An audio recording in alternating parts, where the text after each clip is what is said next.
حکومت نے پیٹرولیم مصنوعات کی قیمتوں میں اضافہ کر دیا۔ پیٹرول 5 روپے 44 پیسے فی لیٹر مہنگا۔ پیٹرول کی نئی قیمت 316 روپے 15 پیسے فی لیٹر مقرر۔ ہائی اسپیڈ ڈیزل کی قیمت میں 31 روپے 5 پیسے کا اضافہ۔ ڈیزل کی نئی قیمت 354 روپے 35 پیسے فی لیٹر ہو گئی۔ مٹی کے تیل کی قیمت میں 34 روپے 33 پیسے اضافہ۔ نوٹیفکیشن کے مطابق مٹی کے تیل کی نئی قیمت 276 روپے 66 پیسے فی لیٹر ہو گئی۔ اس سے پہلے مٹی کے تیل کی قیمت 242 روپے 33 پیسے فی لیٹر تھی۔ پیٹرولیم مصنوعات کی نئی قیمتوں کا اطلاق ہو گیا۔ 20 جولائی تک نافذ العمل رہیں گی۔ پیٹرولیم ڈویژن نے نوٹیفکیشن جاری کر دیا۔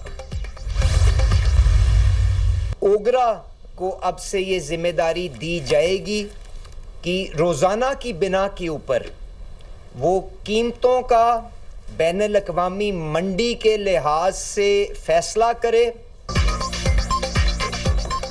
تیل سستا ہو یا مہنگا، اعلان ہفتہ وار کے بجائے ہر روز ہوگا۔ حکومت نے پیٹرولیم مصنوعات کی قیمتوں کے تعین کا اختیار اوگرا کو دے دیا۔ وزیر پیٹرولیم علی پرویز ملک کی وزیر اطلاعات عطا تارڑ کے ہمراہ نیوز کانفرنس کہا، اوگرا پیٹرولیم مصنوعات کی قیمتوں کا روزانہ کی بنیاد پر تعین کرے گی۔ روزانہ کی بنیاد پر جتنا اتار چڑھاؤ ہوگا وہ عوام کو منتقل کیا جائے گا۔ عالمی منڈی کے تناسب سے اوگرا قیمتوں کا تعین کر کے ویب سائٹ پر شائع کرے گی۔ ذخیرہ اندوزوں کے خلاف سخت کارروائی ہوگی۔ عطا اللہ تارڑ نے کہا، تیل کی قیمتوں کے بڑھنے کا تعلق کشیدگی کے ساتھ ہے۔ آئل مارکیٹنگ کمپنیز کے بڑا منافع کمانے والی بات درست نہیں۔ پیٹرولیم قیمتوں کے معاملے پر سیاست نہیں ہونی چاہیے۔ عوام کو زیادہ سے زیادہ ریلیف دینا حکومت کی ترجیح ہے۔ پاکستان گوڈز ٹرانسپورٹ الائنس کا پیٹرولیم مصنوعات کی قیمتوں میں اضافے پر سخت رد عمل۔ کرایوں میں 15% اضافے کا اعلان۔ حکومت سے ٹول ٹیکس اور ود ہولڈنگ ٹیکس میں اضافہ واپس لینے کا مطالبہ۔ حکومت بلوچستان اور دھرنا کمیٹی میں مذاکرات کامیاب۔ تحریری معاہدہ طے پا گیا۔ معاہدے کے تحت زیارت واقعے کی تحقیقات کے لیے جوڈیشل کمیشن بنانے پر اتفاق۔ شہدائے زیارت کو سرکاری پالیسی کے تحت شہید قرار دیا جائے گا۔ لواحقین کو معاوضہ، کفالت اور بچوں کی تعلیم فراہم کی جائے گی۔ شہداء کے نام پر سرکاری عمارتیں منسوخ کی جائیں گی۔ ریونیو سے متعلق عوامی تحفظات کے ازالے کے لیے کمیٹی قائم کی جائے گی۔ سرکاری افسران اور علاقے کے معتبرین شامل ہوں گے۔ بلوچستان کے شہری علاقوں میں پولیس فورس کی صلاحیتوں میں مزید اضافہ کیا جائے گا۔ وزیر اعلیٰ بلوچستان کی زیر صدارت امن و امان پر مشترکہ اجلاس ہوگا۔ اپوزیشن اور شہداء کے لواحقین اجلاس میں شریک ہوں گے۔ وزیر اعلیٰ سرفراز بگٹی کہتے ہیں، شہداء کے اہل خانہ کی دیکھ بھال حکومت کی ذمہ داری ہے۔ پاک فوج، ایف سی اور پولیس کی قربانیاں ناقابل فراموش ہیں۔ وزیر اعلیٰ بلوچستان کی ہدایت پر کوئٹہ کے کوئلہ پھاٹک چوک کا نام تبدیل کر دیا گیا۔ نیا نام شہدائے زیارت چوک رکھ دیا گیا۔ نوٹیفکیشن جاری۔ ایران پر امریکہ کی مسلسل 7ویں رات بمباری۔ ایران کے شہر اہواز پر میزائل حملہ۔ وسطی ایران کے شہر یزد اور سیریک میں دھماکے۔ ایرانی صوبے ہرمزگان میں امریکی حملے میں 3 افراد شہید، 8 زخمی۔ امریکی فوج کا کہنا ہے کہ ایرانی بندرگاہوں کی ناکہ کے 3 دنوں میں 4 تجارتی جہازوں کا رخ تبدیل کروایا، جبکہ ایک جہاز کو ناکارہ بنا دیا گیا۔ امریکی سینٹرل کمانڈ کا ایران کے خلاف حملے مکمل کرنے کا اعلان۔ کہا، حملوں میں نگرانی کے مراکز، فوجی لاجسٹک ڈھانچے، زیر زمین اسلحہ گوداموں اور بحری صلاحیتوں کو نشانہ بنایا گیا۔ امریکی افواج ایرانی بندرگاہوں کے خلاف بحری ناکہ بندی پر مکمل عمل درآمد کروا رہی ہیں۔ پاسداران انقلاب کا بشہر میں امریکی ڈرون گرانے کا دعویٰ۔ کہا، خلاف ورزی پر آبدائے ہرمز سے گزرنے کی کوشش کرنے والے 4 ٹینکرز جہازوں کو میزائل اور ڈرون کے مشترکہ آپریشن سے روک دیا۔ آبدائے ہرمز سے بارودی سرنگوں والے راستے سے گزرنے والے 2 تیل بردار جہازوں میں دھماکوں کے بعد آگ لگ گئی۔ پاسداران انقلاب کے بحرین میں امریکی ڈرونز کے ڈپو پر حملے کا دعویٰ۔ کہا، بحرین میں مصنوعی ذہانت سینٹر کو تباہ کر دیا۔ ایران کا اردن میں امریکی فوجی اڈے کو میزائلوں سے نشانہ بنانے کا بھی دعویٰ۔ ایران فوج کا کہنا ہے، شمالی بحر ہند نے امریکی بحری جہاز پر کروز میزائل سے حملہ کر دیا۔ ایرانی میڈیا کے مطابق میزائل فائر کیے جانے پر امریکی جہاز پیچھے ہٹنے پر مجبور ہو گیا۔ امریکی حملوں سے تباہ ایران کے 6 پلوں کی تصاویر جاری کر دی گئیں۔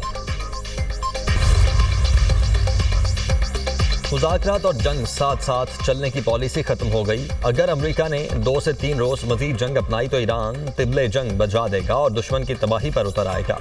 ایرانی سپریم لیڈر کے مشیر محسن رضائی نے خبردار کر دیا۔ کہا، ڈونلڈ ٹرمپ نے باہمی معاہدے کی مکمل خلاف ورزی کی۔ امریکی فوج نے جنگ بندی کو اپنی فوجی صلاحیتوں میں اضافے کے لیے استعمال کیا۔ جنگ بندی میں امریکہ کو موقع ملا کہ وہ ایران کی بحری ناکہ بندی مکمل کر لے۔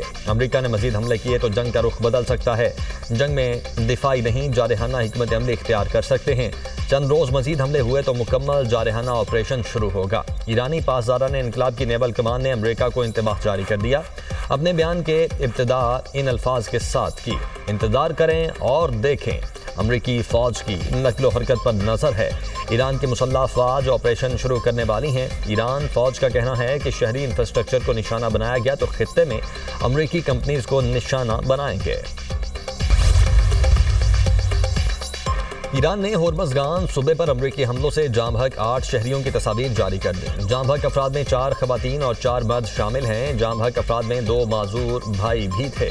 ترجمان ایرانی وزارت خارجہ اسماعیل بقائی کہتے ہیں، امریکہ نے اپنی نام نہاد طاقت ظاہر کرنے کے لیے شہری انفراسٹرکچر پر حملہ اور عام شہریوں کو قتل کر کے جنگی جرم کیا۔ ایرانی عوام امریکہ مجرمانہ جارحیت کا بدلہ لینے کے لیے اب پہلے سے زیادہ پرعزم اور متحد ہیں۔ ایرانی وزیر خارجہ عباس عراقچی نے بندر خمیر میں امریکہ کی جانب سے پل کی تباہی سے جاں بحق 3 شہریوں کی تصویر جاری کر دیں۔ کہا، تینوں بے قصور دہقان بندر خمیر پل سے گزر رہے تھے جب انہیں نشانہ بنایا گیا۔ ان بے گناہ افراد کے خون کو رائیگاں نہیں جانے دیں گے۔ جنوب سے شمال اور مشرق سے مغرب تک ایران ہمارا مادر وطن ہے۔ آخری سانس تک اپنے وطن کا دفاع کیا جائے گا۔ جمعے کو دشمن کے بیلسٹک میزائل اور ڈرونز کو فضا میں تباہ کر دیا۔ کویتی فوج کا دعویٰ، کہا ایران کے حملوں میں کئی کویتی فوجی زخمی ہوئے۔ حملوں میں کئی فوجی تنصیبات اور فوجی کیمپ نشانہ بنے۔ آگ لگنے سے بجلی پیدا کرنے والے یونٹس کو نقصان پہنچا۔ ڈی سیلینیشن پلانٹ بھی متاثر ہوا۔ ایران کے عراق میں امریکی فوج کے اڈوں پر سلیمانیہ کے علاقے میں کرد باغیوں پر حملے۔ قطر کی ایرانی حملوں کی شدید مذمت۔ قطری وزارت خارجہ کا کہنا ہے، حملے خطے کی خود مختاری کی کھلی خلاف ورزی ہیں۔ حملوں سے خطے میں کشیدگی میں مزید اضافہ ہو سکتا ہے۔ فریقین تحمل کا مظاہرہ کریں اور تنازع کے حل کے لیے مذاکرات اور سفارتکاری کا راستہ اختیار کریں۔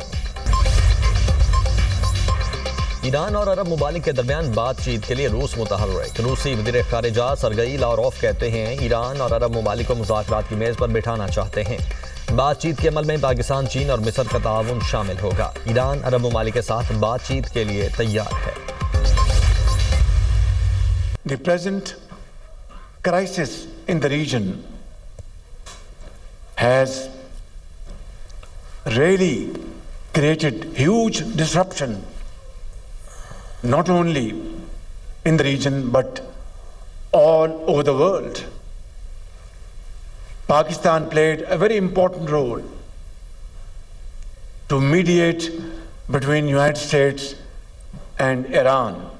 I must also mention here that the untiring efforts of Field Marshal Sayyid Asim Munir in this process of mediation will always be remembered in the annals of history. Pakistan نے خطے میں امن کے لیے اہم کردار ادا کیا۔ خطے میں حالیہ بحران نے پوری دنیا کو متاثر کیا۔ امریکہ اور ایران کے درمیان اسلام آباد مفاہمتی یادداشت میں پاکستان ثالث ہے۔ مصالحتی عمل میں فیلڈ مارشل کی انتھک کوششیں تاریخ میں ہمیشہ یاد رکھی جائیں گی۔ اجتماعی اور مربوط کوششیں ہی امن کے قیام کا باعث بنی۔ وزیر اعظم شہباز شریف کا اسلام آباد میں پاکستان چین فارماسیوٹیکل B2B کانفرنس سے خطاب۔ فارماسیوٹیکل کے شعبے میں 44 کروڑ ڈالر سے زائد مالیت کے 9 معاہدوں کا خیر مقدم۔ کہا، پاکستان اور چین کی نجی کمپنیز کے اشتراک سے فارماسیوٹیکلز کے شعبوں کو ترقی ملے گی۔ پاکستان میں چینی شہریوں کی سلامتی سب سے اہم ہے۔ چین پاکستان کا انتہائی قابل اعتماد اور مخلص دوست ہے۔ چینی سفیر نے کہا، خطے میں امن و استحکام کے لیے چین پاکستان کی حمایت جاری رکھے گا۔ کانفرنس میں وزیر صحت مصطفیٰ کمال اور دیگر کی بھی شرکت۔ پاکستان اور چین کی کمپنیز کے درمیان مفاہمتی یادداشتوں پر دستخط۔ ویکسین کی تیاری، بائیو ٹیکنالوجی، ادویات کی تیاری، ٹیکنالوجی کے تبادلے اور ہیپیٹائٹس سے بچاؤ سے متعلق معاہدے شامل۔